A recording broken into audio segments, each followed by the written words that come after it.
안녕하세요. 네, 오늘도 시장을 보면 가는 놈만 정말 죽어라 가는 그런 시장입니다. 그죠? NFT, 게임주들만 연일 올라가고 있고, 참 힘든 시장입니다. 어떻게 보세요, 멘토님?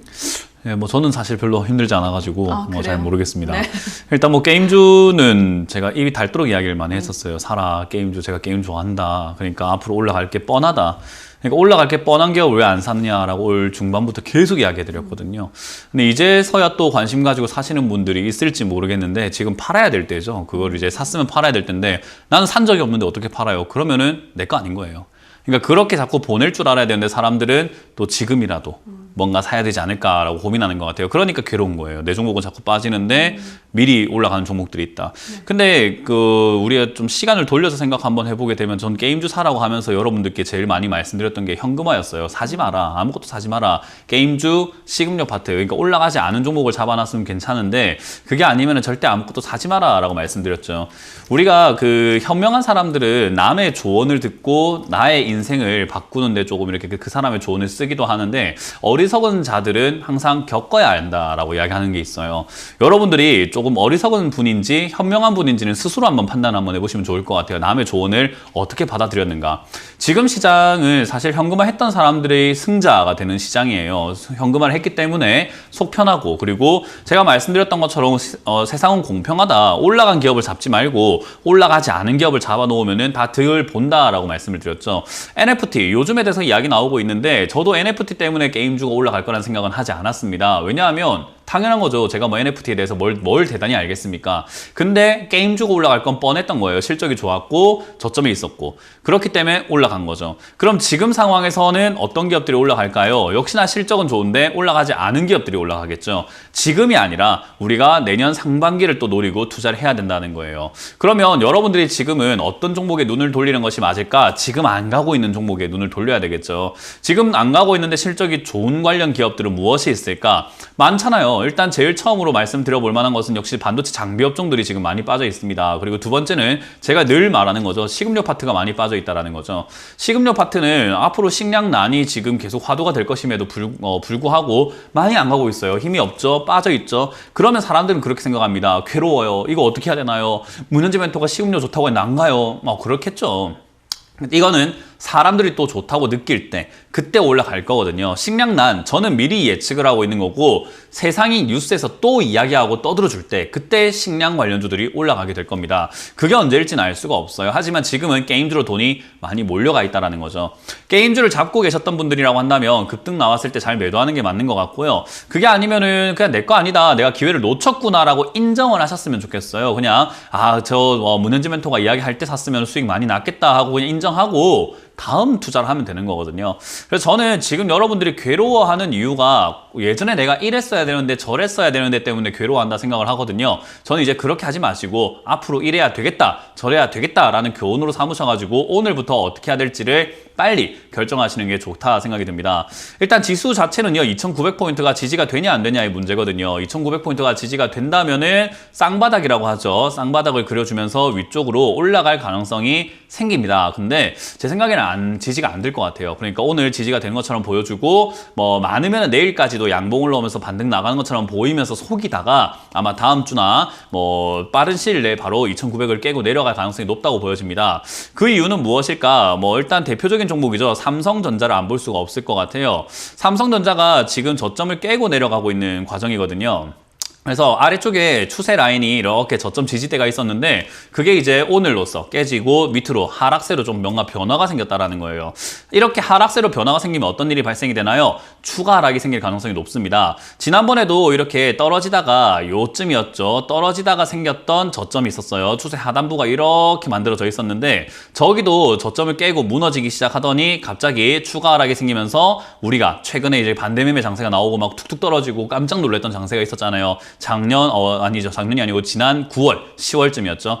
이런 장세가 저는 또 나온다고 봅니다. 그런데 이번에 나오게 되면 문제가 뭐냐면요. 2900포인트가 무너질 때 반대 매매가 굉장히 많이 나올 수 있다는 거예요. 그래서 저는 개인적으로 지금 이번에 2900을 깨고 내려가게 된다면은 2400까지 밀릴 것이다 라고 예상을 해보거든요. 2400 또는 2500까지 일시적으로 쭉 하면서 반대 매매 때문에 그냥 쭉 밀릴 거라고 봐요.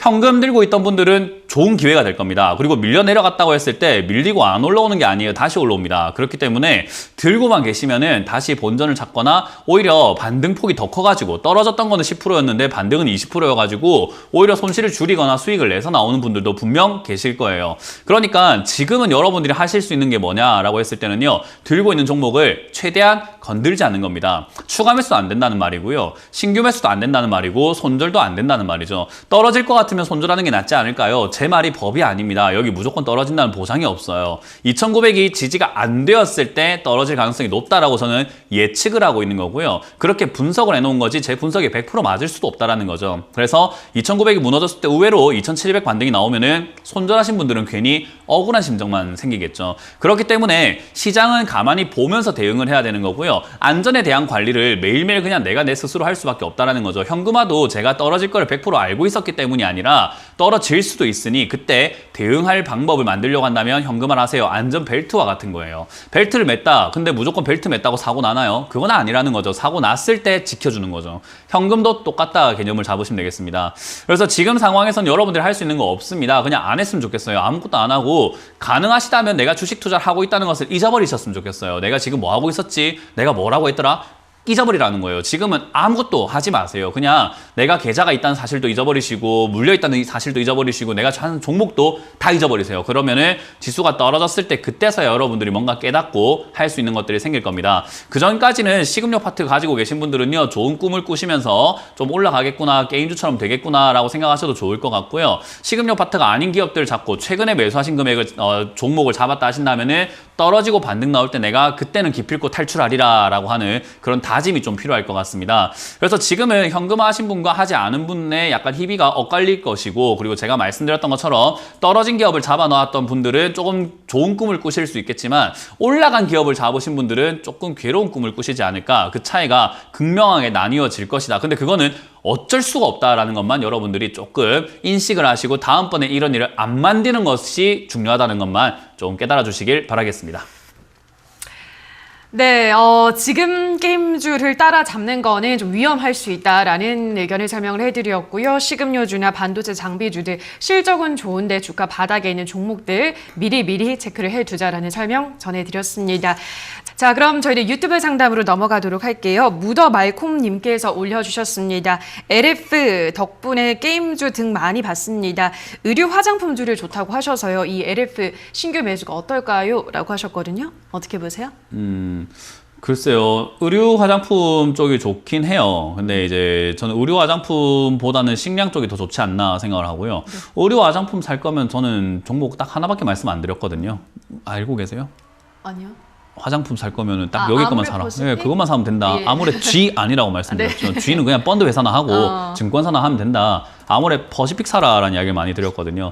그럼에도 불구하고 자꾸 다른 종목을 이렇게 언급을 하시는 것 같아요. 이거는 개인마다 관심사가 다르기 때문에 그래요. 저는 뭐 다른 업종들 싹 다 보니까 그냥 아무래 퍼시픽이 제일 우량하고 제일 주가도 괜찮고 실적도 괜찮고 많이 안 올라갔기 때문에 좋다 생각을 하는데, 많은 분들께서 나는 그래도 이걸 봐왔기 때문에 내가 관심이 여기 있었기 때문에 자꾸 물어보시거든요. 저는 다 필요 없고 하나다라고 말씀을 드려볼게요. 저는 매수하셔도 좋으나 굳이 사실 거면은 굳이 이 종목이어야 될까라는 조언으로 마무리 짓겠습니다.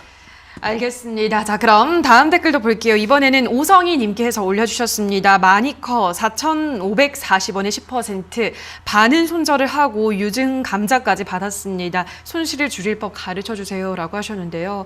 너무 힘드실 것 같습니다. 마니커 지금 어떻게 하면 손실을 조금이라도 줄이고 나올 수 있을까요? 없어요.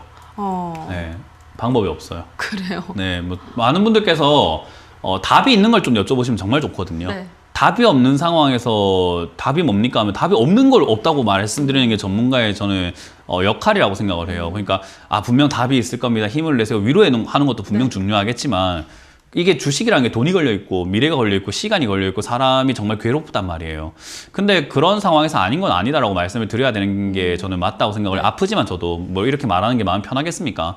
근데 마니커 같은 경우는요, 제가 상담을 여러 번 해드렸죠. 이거는 실적이 안 좋다. 이런 기업들 연말에 조심해라. 지금 이번 연말에 마니커뿐만 아니라 많은 기업들이 이런 식으로 유증, 감자 이렇게 주가 폭락하고 답도 없는 상황에 많이 들어갈 겁니다. 여러분들 종목이 딱 확인 한번 해보세요. 지금 이렇게 재무제표가 적자가 많이 나오고 있는 기업인가 안 나오고 있는 기업인가. 물론 2020년 적자 하루 한 해 정도는 괜찮아요. 또는 2021년 적자 한 해 정도는 괜찮아요. 근데 마니커는 2019년 코로나 터지기 전부터 적자였어요. 그렇기 때문에 회사가 원래 힘들어진 상황이었거든요. 2018년 5억밖에 못 벌었어요. 그전에는요 69억을 벌었는데 떨어진 거죠. 그러니까 이 회사는 원래 힘든 기업을 투자하신 거거든요. 그래서 주가가 그 안에서 막 변동은 있었지만은 사실 이거는 뚜렷한 해답이 없습니다. 이거는요 시간 투자를 좀 하셔야 되고요. 마니커가 망할 것인가라고 했을 때 망하진 않을 것 같아요. 뭐 혹시나 부도가 나가지고 회사가 파산된다 하더라도 아마 하림에서 살 가능성이 높겠죠. 아마 독점 체제를 유지하기 위해서 또는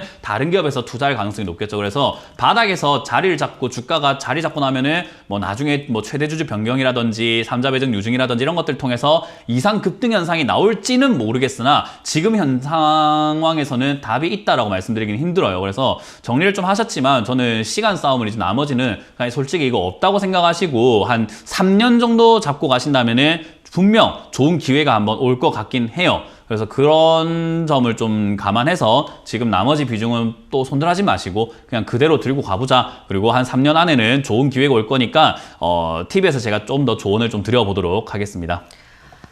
네, 자 그럼 다음 댓글도 볼게요. 이번에는 코로나 가라님께서 올려주셨습니다. 비트컴퓨터 1850원에 10% 추매하고 싶지만 관망하라고 해서 현금 보유하고 있습니다. 기다릴까요? 라고 하셨는데요. 기다리세요? 라고 할 것 같아요. 정답입니다. 네. 네.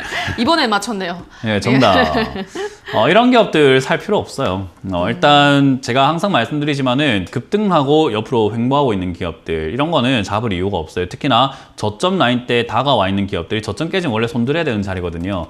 근데 손절하시기 힘드시겠죠. 1850원이면은 지금 비싸게 사셨거든요. 엄청나게. 그리고 저점에 사신 것도 아니기 때문에 이게 아까 말했던 우리 한빛소프트가 딱 이런 자리에 매수하셔가지고 올라가는 자리에서 수익이 났다라고 하는 거거든요. 좋은 자리가 아닌 거예요. 어정쩡한 자리예요. 살 거면 저점. 아니면은 아예 고점을 뚫을 때 사시던지 신고가 매매라고 하거든요. 그런 식으로 해야 되는데 이런 어정쩡한 자리에 잡으면은 올라가는 줄 알았더니 꺾여 내려갈 때 그냥 물려버리는 상황이 굉장히 많이 생깁니다. 그래서 이런 건 안 하는 게 제일 좋은 거고 일단 했기 때문에 대응 전략은 추가 매수 여기서는 안 된다. 떨어지면 레벨 다운이라고 하죠. 레벨 다운 되면은 지지 라인이 있습니다. 7,000원대에 지지를 받을 수 있기 때문에 그 자리에서 저점 잡고 할 때 그때 매수에 들어가는 게 좋고요. 회사는 괜찮기 때문에 7,000원 자리 오면 사실 신규 매수도 가능해요. 저는 여기까지 떨어지면 좋겠다 생각을 많이 합니다. 그래서 떨어지면 추가 매수, 지금은 그냥 보유했는데 그냥 반등 나오면은 반등 시 그냥 매도하시는 게 어떨까라는 조언을 드려볼 수 있겠습니다.